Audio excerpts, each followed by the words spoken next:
পুৰা খানা বনাবলৈ মই দিনৰ পৰা ষ্টাৰ্ট কৰি দিছোঁ দেই, কাৰণ বহুত গৰম হয় আৰু আইটেম কেইবাবিধো হয়। এফালে গাহৰি বইল কৰি ল'লোঁ। গাহৰিটো মই এফালে কচু, ঔটেঙা, কণবি সকলোখিনি মই নিজে ৰেডি কৰিছোঁ।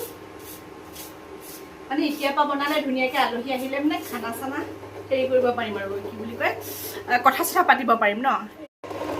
এয়া তেল গৰম হৈ গৈছে।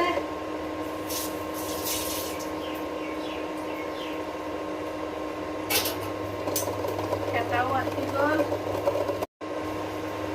ৰেডি।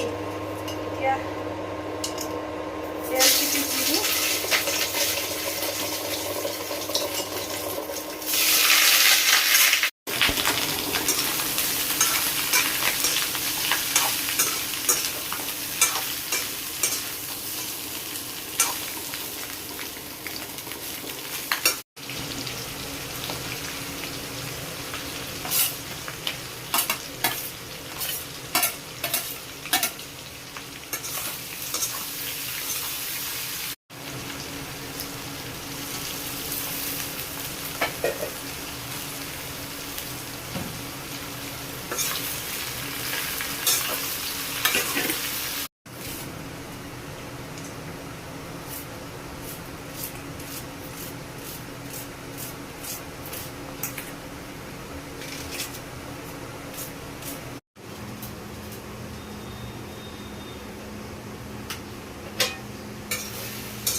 ঘামি জামি অৱস্থা বেয়া।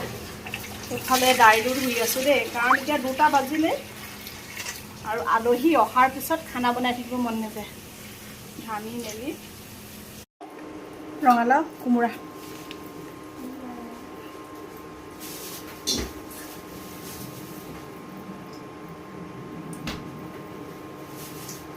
ঘৰৰ অৱস্থা। হাঁহৰ কাৰণে কোমোৰা কাটিছে, পিঁয়াজ চিয়াজ, দালি বইল কৰিলোঁ আৰু এইপিনে গাহৰি বনি আছে। এয়া হাঁহৰ কাৰণে কোমোৰাও কাটি মেলি ৰেডি। আৰু এতিয়া খাবৰ কাৰণে মাংস, দাইলো বইল, গাহৰিটো মই দেখাই আছোঁ দেই। এয়া মটন আহি পাই গ'লহি। মটনটো এঘণ্টামান মেৰিনেট কৰি থ'লে ভাল, কিন্তু মোৰ হাতত ইমান এতিয়া সময় নাই। সেইকাৰণে অহাৰ লগে লগে পিঁয়াজ, আদা, ৰচুন আৰু বেছিক যিখিনি মছলা দিয়ে আৰু সোমাইছোঁ। এয়া মটন আহি পাই গ'লহি। এইফালে মটন বনি আছে। ইমান টাইম নাই, মই সেইকাৰণে লগে লগে মছলা চছলা দি মেৰিনেট কৰি লৈছোঁ। এইপিনে বিলাহীও কাটি থৈছোঁ, এইফালেতো আলু গুচাই থোৱা আছে, আৰু এইফালে সৰহকৈ পিঁয়াজ দি লৈছোঁ। মটন যিহেতু পিঁয়াজেই